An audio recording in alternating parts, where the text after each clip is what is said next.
Alvorada despertando com você. Alvorada, luz em nosso amanhecer. Começa agora, Alvorada, com Nando Garcia. Começando mais um programa Alvorada aqui na sua Rádio Boa Nova e TV Mundo Maior. Olá para você, querida e querido telespectador e rádio ouvinte. Estamos aqui novamente e felizes com a sua companhia. Gratidão. Quero mandar um abraço para todos que estão aí lá por trás das câmeras, por trás dos microfones, trabalhando para chegar essa programação, né, para vocês, técnicos e as técnicas. Isso mesmo. Bem, eu falei que aqui é Alvorada, eu sou o Nando Garcia e ele, nosso querido doutor, chama ele de doutor, né? Pois ele é advogado, Luiz Magarian, que a gente chama mais aqui carinhosamente de professor. Olá, professor. Saudações, Nando Garcia, saudações, gente querida. Um grande prazer estar novamente aqui na Rádio Boa Nova e também na TV Mundo Maior, participando de mais um episódio do programa Alvorada. Um grande abraço a todos vocês. Isso mesmo, professor. Um novo episódio aqui da série, né, que nós estamos trazendo aqui, né, na semana. Hoje nós vamos trazer do livro Caminho, Verdade e Vida, na psicografia do nosso queridíssimo Chico Xavier, na, na autoria do nosso grande Emmanuel. E o tópico que nós escolhemos aqui é 22, chama Que buscais? É uma pergunta, né? Um questionamento aqui. E aí vem logo em seguida aqui do capítulo 1, versículo 38 de João, a seguinte pergunta: E Jesus, voltando-se e vendo que eles o seguiam, disse-lhes: Que buscais? Então, já é uma questão, uma pergunta que o professor Luiz está sempre sendo questionado pelos seus alunos, ou quando está lá no tribunal também está sendo questionado. E aqui, professor, que buscais? Muito bem, esse trecho está no Evangelho segundo João Evangelista, no capítulo 1, no versículo 38. E aqui é interessante pontuar o seguinte, que esse trecho ele está dentro de um contexto muito interessante, que João Evangelista narrando uma passagem de João Batista que envolveu Jesus, que foi naquele momento em que João Batista ele batizava com água e sempre ele reunia consigo vários discípulos. João Batista tinha vários discípulos e que esses discípulos viviam questionando João Batista se ele era o Messias, se ele era Elias, a reencarnação de Elias, ou mesmo se ele era algum profeta. E João Batista, ele sempre afirmava que ele não era o Messias, ele também afirmava que ele não era Elias, muito embora depois, mais para frente, Jesus vai, num outro momento, Jesus vai deixar aquela dúvida que no Espiritismo praticamente não tem dúvida, todos dizem que João Batista era a reencarnação de Elias, né? E ele sempre negava que também seria algum profeta. Mas ele sempre afirmava que ele veio antes, ele, João Batista, veio antes para abrir caminho para o mestre que viria depois. Só que o mestre viria depois, mas o mestre já era antes dele. Ele queria dizer que o mestre já existia é, nas hostes espirituais antes de João Batista, e que João Batista teria, ele próprio afirmava que veio antes para fazer as preliminares, ou seja, para fazer para prefaciar a história toda. Então, ele afirmava, e que por isso, ele dizia, por isso eu batizo com água, mas ele, o mestre, quando vier, irá batizar com o Espírito Santo. E as pessoas ouviam aquilo, ele dizia isso reiteradamente, né? Até que ele estava lá fazendo, batizando pessoas com água, e ele vê Jesus chegando. E na hora ele já fala, eis aí, fala para aquelas pessoas que estavam lá, né? Eis aí aquele de quem eu falei, que é antes de mim, que é o mestre, que na linguagem deles lá do aramaico, o mestre significava o Cristo. E ele afirmava isso. E ele viu Jesus passando aqui né, nesse trecho, nesse capítulo do Evangelho de João Batista, não consta que foi nesse dia que João Batista batizou Jesus. Consta que ele viu Jesus passando ao longe e que depois, no dia seguinte, ele viu Jesus novamente. E aí, João Batista estava com dois discípulos que não estavam no dia anterior. Um deles era André. E aí João Batista falou para André e para o outro discípulo que não consta o nome aqui. Ele fala: olha, vocês dois, aquele é o que eu falei para vocês que vi ontem, que é o Mestre, que é o Cristo. E aí, automaticamente, esses dois discípulos de João Batista, um que era André e mais um outro, largaram João Batista e foram seguindo Jesus, foram atrás de Jesus. Quando Jesus olha para trás, né, que é esse versículo 38, Jesus, voltando-se e vendo que ele os seguiu, disse-lhes: que buscais? E aí, quando Jesus faz essa pergunta para André e para o outro, quer dizer, para os dois discípulos de João Batista, eles perguntam para Jesus: é verdade que o senhor é o mestre? Já chamaram ele de Rabi. Deixa eu até pôr aqui, vou ler do jeito que está aqui. É, e Jesus, voltando-se e vendo que eles o seguiam, disse-lhes: que buscais?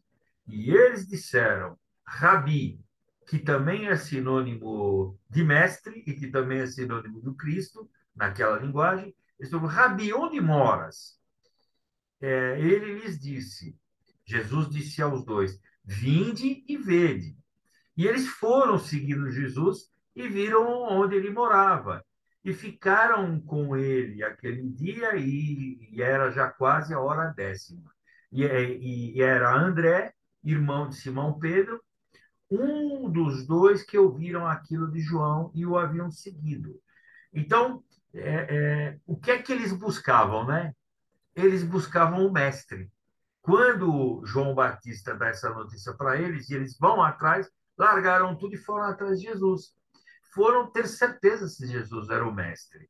E eles foram atrás. E aí, depois, ao longo do capítulo, né, não vou ler tudo, que é muita coisa, ao longo do capítulo, então Jesus, quando está chegando no final do capítulo, Jesus diz a eles: é, vinde e vede que as portas dos céus vão se abrir e vocês verão anjos descendo e subindo, e o Filho do Homem fará coisas que vocês nunca imaginaram. Quer dizer, Jesus já estava prenunciando tudo aquilo que ia acontecer, as curas, o cego, o morto que não estava morto, enfim. Então, Jesus,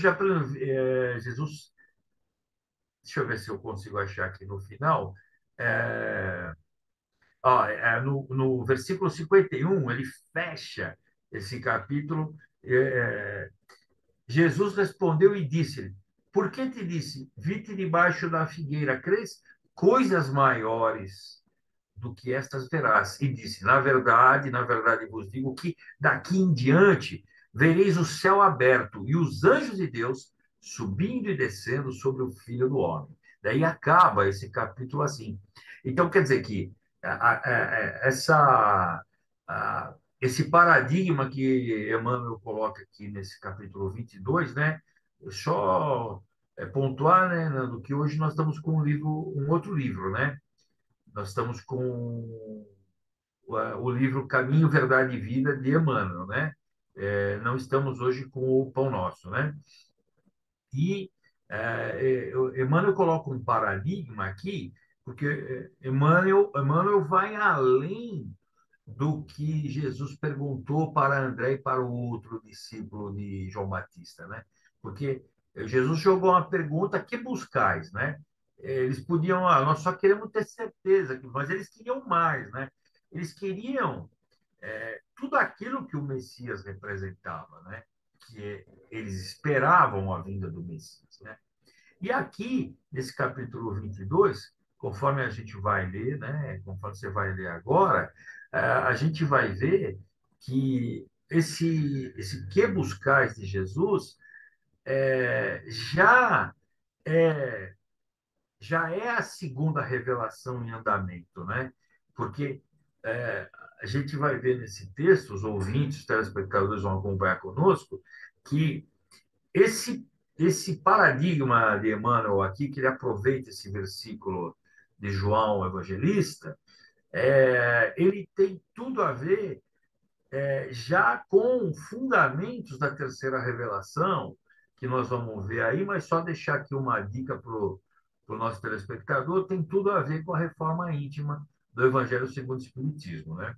Eu vou passar para você aí. É isso, então. A gente, observando aí, né, que o professor trouxe o capítulo para nós, né, lá do Novo Testamento, né, que o Emmanuel faz um recorte, né, ele vai lá e faz um recorte e traz essa questão que buscais, né, na palavra de Jesus, e a ilustração foi muito boa, né, de pensar que aqueles que seguiam João Batista passaram a, né, aqueles dois passaram a seguir Jesus, que era tudo aquilo que o João Batista já vinha anunciando. Então, ele vinha anunciando a vinda do mestre, né? Ele veio para fazer esse trabalho, né, de anunciação aí, vamos dizer, de anunciar a vinda do mestre. E o André e aquele outro discípulo ali dele, seguidor, quando se depararam com essa notícia do do João Batista, foram eles, né, seguir Jesus. E João, o evangelista, nos presenteia com este capítulo, trazendo essa passagem de Jesus, né? Então, o Emmanuel, no recorte que ele faz, aí já com aquilo que o professor Luiz nos trouxe, diz o seguinte: a vida em si é um conjunto divino de experiências. Cada existência isolada oferece ao homem o proveito de novos conhecimentos. A aquisição de valores religiosos, entretanto, é a mais importante de todas, em virtude de constituir o movimento de iluminação definitiva da alma para Deus. E aí ele fala: os homens, contudo, estendem a esse departamento divino a sua viciação de sentimentos no jogo inferior dos interesses egoísticos, que acaba velando muitas vezes a verdade, né, que o nosso mestre nos trouxe, né, professor? Exatamente, Nando. Aqui, é, o Emmanuel, e quando ele fala, logo na primeira linha, que a vida em si é um conjunto divino de experiências, ele está nessa linha, ele está dizendo muitas coisas ao mesmo tempo. Primeiro, que ele está relembrando que, quando ele fala na linha de baixo, cada existência isolada, ele está nos remetendo a cada reencarnação, né? Então, a cada existência isolada, nós temos uma vida física que, por si só, já é um conjunto divino de experiências. Então, ele está dizendo que as experiências todas é, estão no escopo do conjunto divino, porque até as experiências ruins, os deslizes, os desatinos que nós cometemos ao longo de cada vida, até isso mesmo é importante para esse movimento de aquisição de novos conhecimentos. Os novos conhecimentos, eles são adquiridos é, não só pelo estudo. Claro que o estudo é importante e ele dá boas bases para nós, mas penso que as experiências seriam assim. Eu não vou aqui estabelecer uma regra matemática, porque não dá, né? Mas eu acredito que uma parte importante da aquisição dos nossos conhecimentos está nas experiências que nós vivenciamos em cada vida. E cada vida, ela soma no nosso inconsciente. Aí eu não sei se eu vou usar a palavra certa, porque eu não sou psicólogo. O psicólogo Nando Garcia saberá dizer melhor. Mas cada vida, formando esse conjunto divino de experiências, fecha um arquivo que esse arquivo ele não está no corpo físico. O corpo físico se esvai pelo fluxo da vida material e a vida física termina, mas o conjunto das memórias dessas experiências, desses conhecimentos adquiridos, eles continuam arquivados nos arquivos espirituais.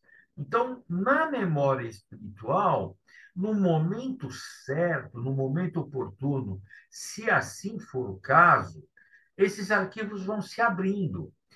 Isso acontece conosco, muitas vezes, quando nós estamos estudando um assunto, e já deve ter acontecido com nossos ouvintes, com nossos telespectadores, tenho certeza que com você, Nando Garcia, isso já deve ter acontecido, que nós pegamos um assunto para estudar, um assunto que teoricamente é novo, e quando nós começamos a estudar, ele flui com uma certa facilidade, você fala assim, mas parece que eu já sabia tudo isso, só estava faltando organizar na minha cabeça. Então, são os arquivos das experiências anteriores, das vidas passadas, que eles vão se abrindo.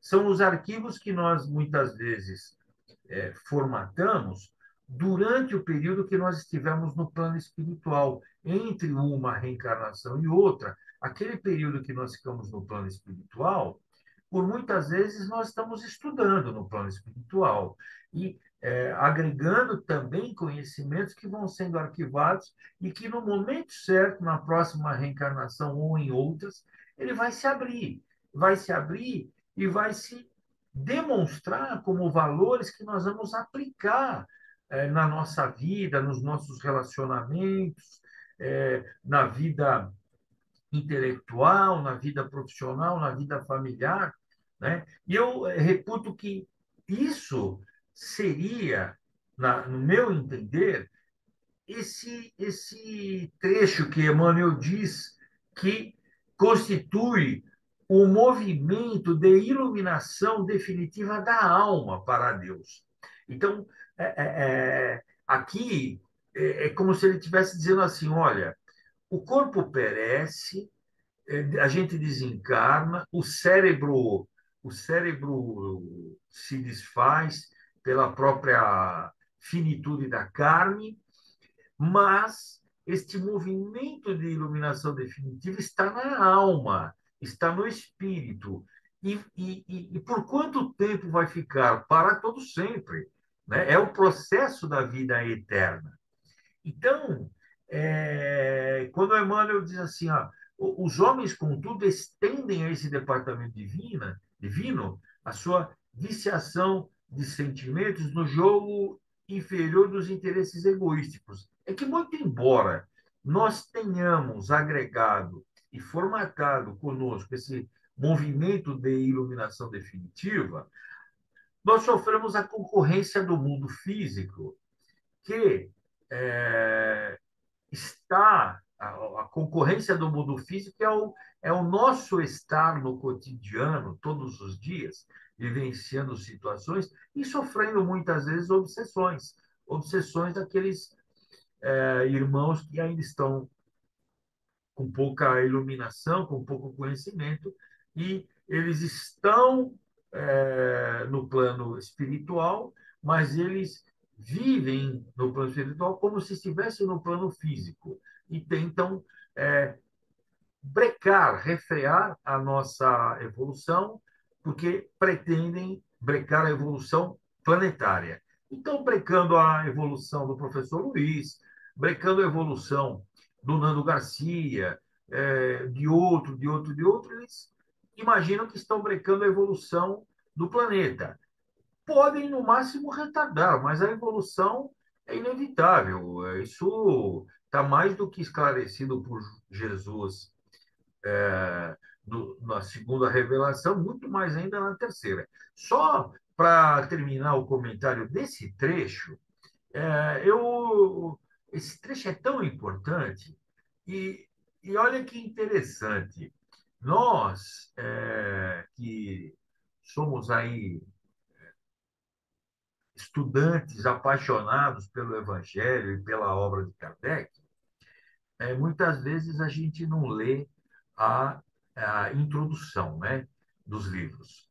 E aí o que acontece? Eu separei aqui, só para fazer constar aqui, na introdução do Evangelho segundo o Espiritismo, tem um trecho que é o item 1 que fala o objetivo desta obra. Eu separei um trecho aqui que é muito interessante, que tem muito a ver com essa aquisição de conhecimentos e que já vai nos levar para o restante do texto, que diz assim, na introdução ele diz assim, do Evangelho segundo o Espiritismo. Aliás, se o discutissem, nele, está falando do Evangelho, né? Nele teriam as seitas, né? Porque no próximo trecho nós vamos falar dos templos de pedra, né? Nele teriam as seitas encontrado sua própria condenação, visto que, na maioria, elas, as seitas, se agarram mais à parte mística do que à parte moral, a parte moral exige de cada um a reforma de si mesmo. Veja que ele está aqui falando de reforma íntima. Para os homens, em particular, constitui aquele código uma regra de proceder que abrange todas, olha só, todas as circunstâncias da vida privada e da vida pública. O princípio básico de todas as relações sociais que se fundam na mais rigorosa justiça. E, finalmente, e acima de tudo, o roteiro infalível para a felicidade vindoura e o levantamento de uma ponta do véu que nos oculta a vida futura. Essa parte é que será objeto exclusivo desta obra. Então, aqui, o Emmanuel está fazendo uma vinculação com essa introdução do Evangelho segundo o Espiritismo, dizendo o seguinte: bom, você quer ser feliz? Está fácil.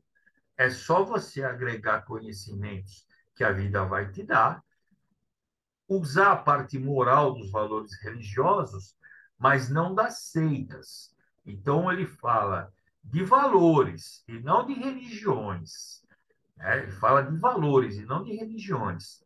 E aí não deixar com que esses valores sejam acomodados e moldados pelos interesses das religiões. Esse talvez seja nosso maior desafio, né?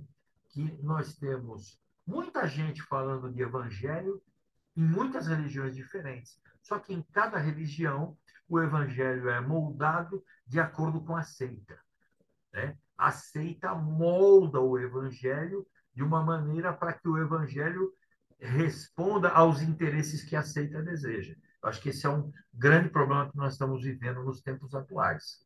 Você concorda, Nando?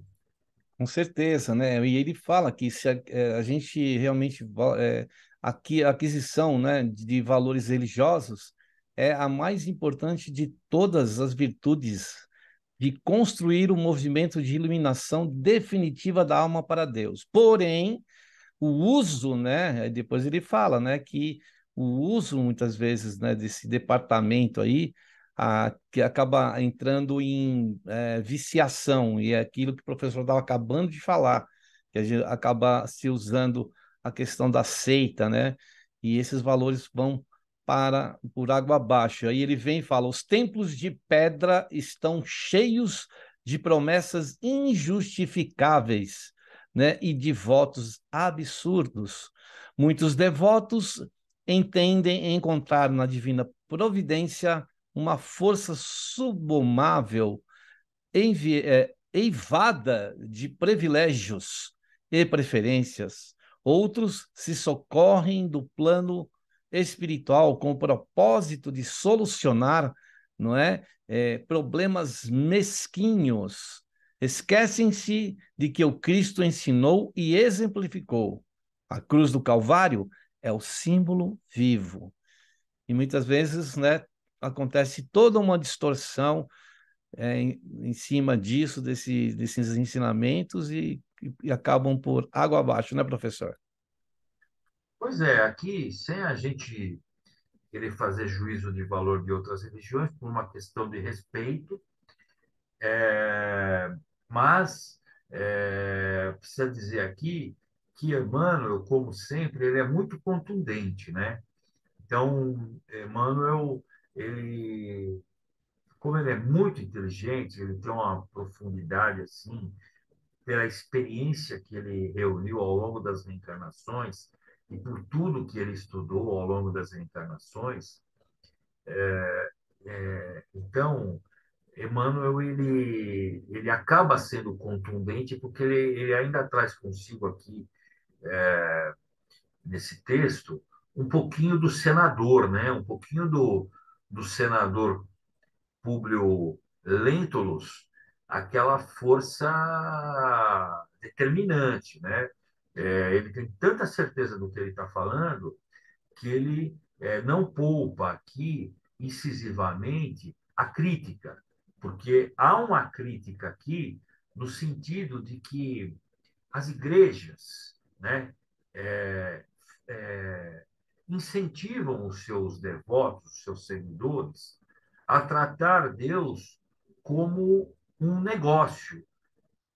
Então, as pessoas ingenuamente, e outras nem tanto, querem subornar Deus, né?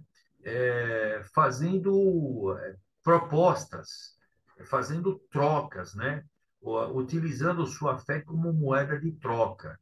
E enquanto que a fé ela tem que ser raciocinada e inabalável, porque é no inabalável que você dá o testemunho. Não é fácil dar o testemunho, porque às vezes acontecem coisas na vida da gente que nos tiram do prumo e muitas vezes é, esbarram no momento que a gente até pode até perder um pouco de fé, porque a gente se pergunta, por que comigo? Mas esse é o momento do testemunho da fé inabalável, da fé incondicional e da fé raciocinada, né? Então, não se pode comprar Deus de forma alguma, né? Então, se eu não der aquela contribuição para a igreja, significa que Deus não vai me atender? Ora, É claro que Deus não precisa do meu dinheiro. Se eu quero ajudar a igreja, fisicamente eu posso, mas não que Deus vá me impor essa condição para me tratar como filho. Então, essa questão é para se pensar bastante. Muito bem, com essas palavras do professor Luiz, a gente vai para aquele breve momento de prece, de oração e de vibrações. Aquele momento que a gente pede para você reservar aí uma água, para que possa aí os benfeitores trabalharem. E no momento que você estiver ouvindo, assistindo esse programa, os benfeitores irão trabalhar. Então, vamos lá para o momento de prece, de oração e de vibrações? Então, vamos lá. Que nós possamos, nesse instante, levar os nossos pensamentos, a fim de que os benfeitores espirituais que trabalham na seara do nosso Mestre Jesus possam nos trazer os benefícios das bênçãos do mais alto. Que essas forças trazidas por esses amigos e mensageiros e emissários de Jesus possam nos trazer força, equilíbrio e harmonia, que nós possamos refletir sobre essa pergunta: que buscais? Então, se de repente estamos onde estamos, não importa qual seja a igreja. Quando se diz igreja, não significa exatamente a igreja, mas o templo, mas a casa, mas o ambiente religioso, onde quer que estejamos, que estamos buscando? Porque Jesus irá voltar para nós, como voltou para André e o outro discípulo, perguntando: que estamos buscando? Essa busca é muito importante para nós, porque ela nos revela o que deveremos ou devemos fazer com acordo ou de acordo com os ensinamentos do Mestre Jesus para os nossos espíritos. Por isso, então, Mestre Jesus, queremos aproveitar esses instantes não tão somente para rogar-te por nós, mas por todos aqueles, principalmente aqueles que estão, Jesus, passando por dissabores, por dores, por dificuldades e desafios, por pedras no caminho, por obstáculos. Pedimos-te a bênção para esses irmãos, que não tira também de nós essa condição, pois estamos todos aqui neste planeta de provas e expiações, precisando de ajuda, Jesus. Que as inspirações vindas do teu coração possam iluminar as nossas mentes, os nossos corações, iluminar o nosso caminho. Por isso, Jesus, com o coração agradecido, tivemos no ponto mais alto deste planeta, entre as montanhas do Himalaia, dos Andes, nos pontos, os cumes das montanhas mais altas.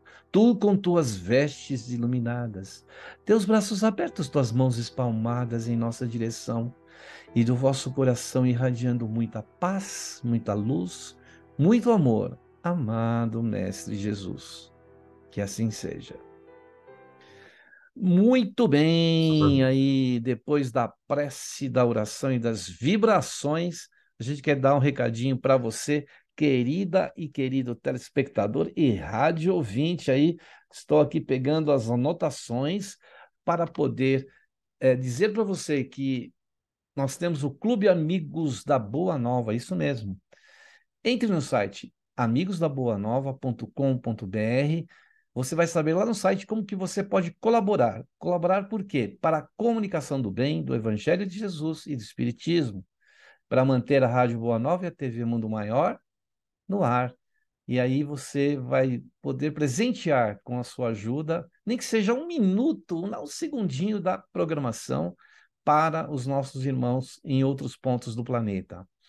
Então, entre no site que eu disse, aí amigosdaboanova.com.br e também pelos telefones 0800 12 018 38, pelo telefone fixo 11 24 58 3214 ou pelo WhatsApp, esse meio de comunicação internacional. Por qualquer parte do mundo você pode fazer contato conosco através do 11 97261 0272. E para você que quer fazer uma doação espontânea, até durante o programa, vou repetir esse mesmo número do WhatsApp que ele foi escolhido para o Pix. Então, anote aí: 11 97261 0272.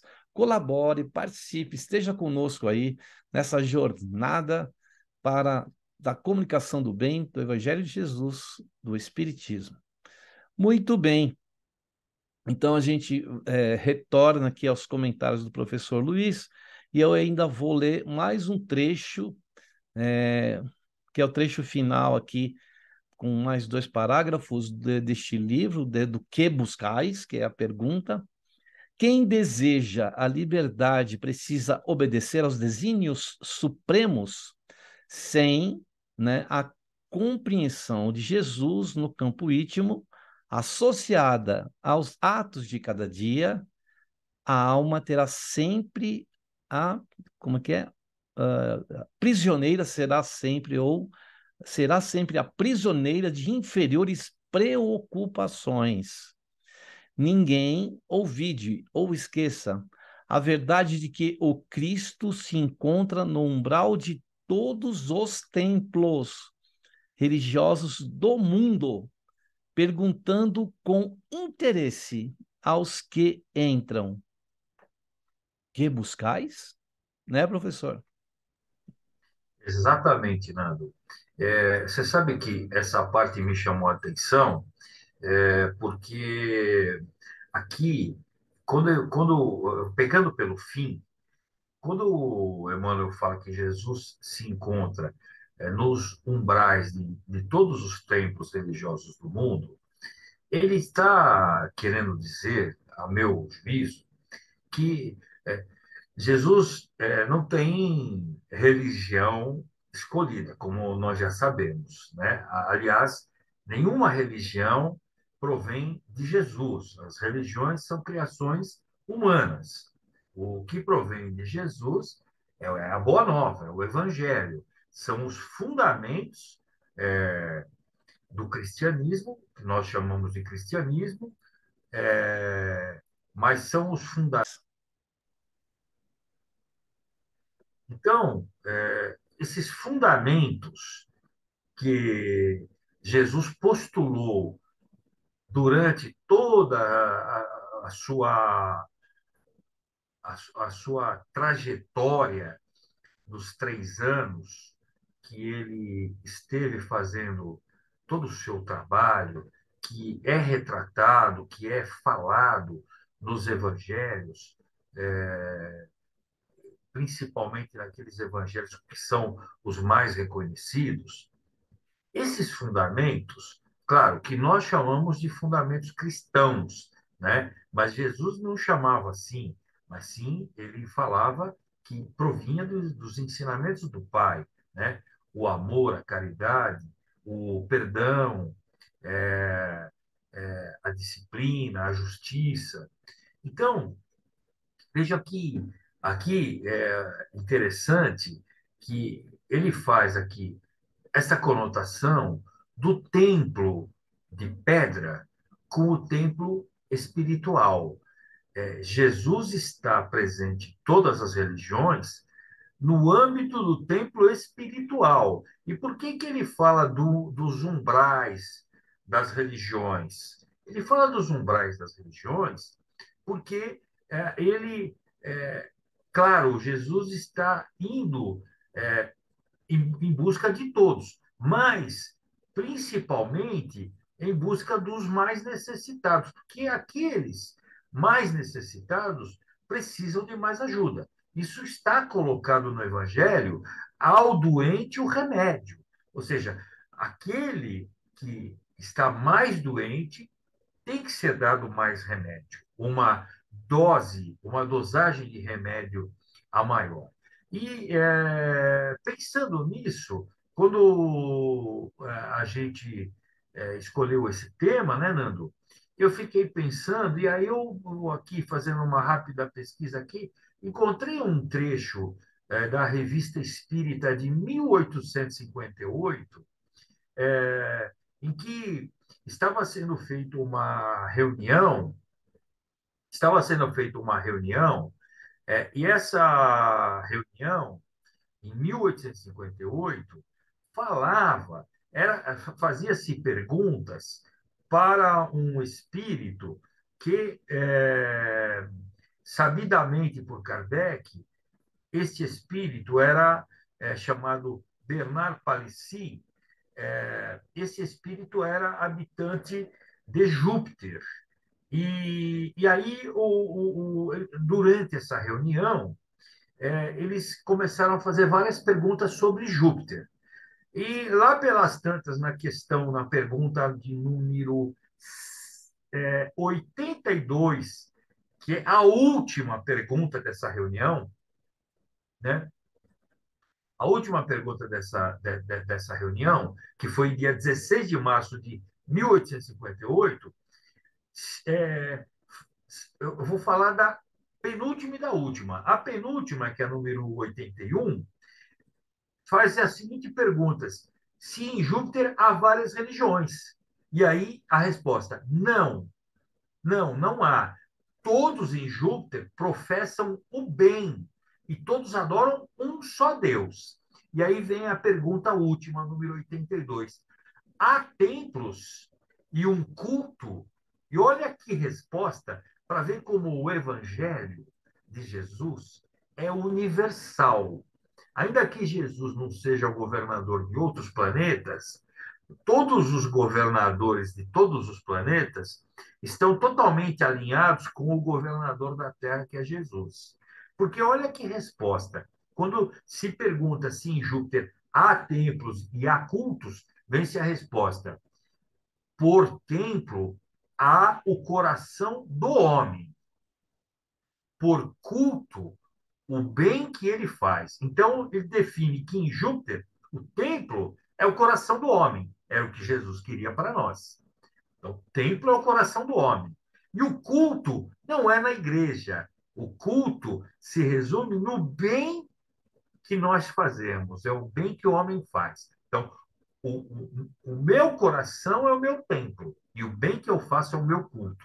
Ou seja, quer dizer que Júpiter está muito à frente de nós, né? Está muito à frente de nós. Mas vê que o nosso evangelho, ele é universal. Muito interessante isso. Eu gostei muito de ter feito essa pesquisa, viu, Nando? Foi muito bom. O assunto foi muito Rico, interessante. né, professor? Espero que os rico. ouvintes tenham gostado, né? Isso mesmo.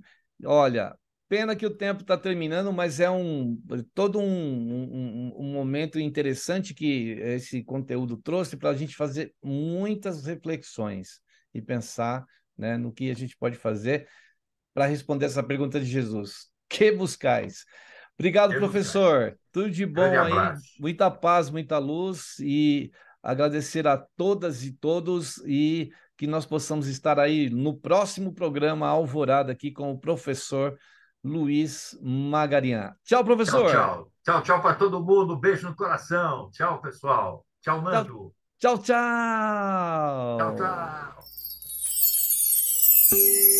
Alvorada despertando com você. Alvorada, luz em nosso amanhecer. Termina aqui Alvorada com Nando Garcia.